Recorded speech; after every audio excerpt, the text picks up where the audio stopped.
இருதய ரேகையின் கிளை ரேகை ஒன்று சனிமேட்டை அடைந்தால் அவர் சாஸ்திர ஆராய்ச்சியில் ஈடுபட்டு புகழ் அடைவார்.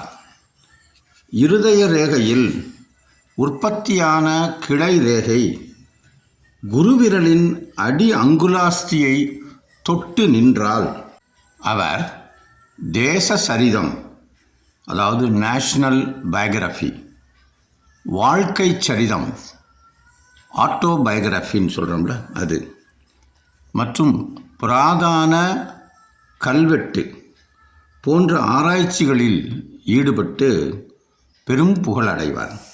சுண்டு விரலின் நக அங்குலாஸ்தியில் நட்சத்திர குறி இருந்தால் அறிவு பெற்ற அனுபவஸ்தராகவும் ஞானவானாகவும் பிரில்லியண்டாகவும் திகழ்வார்.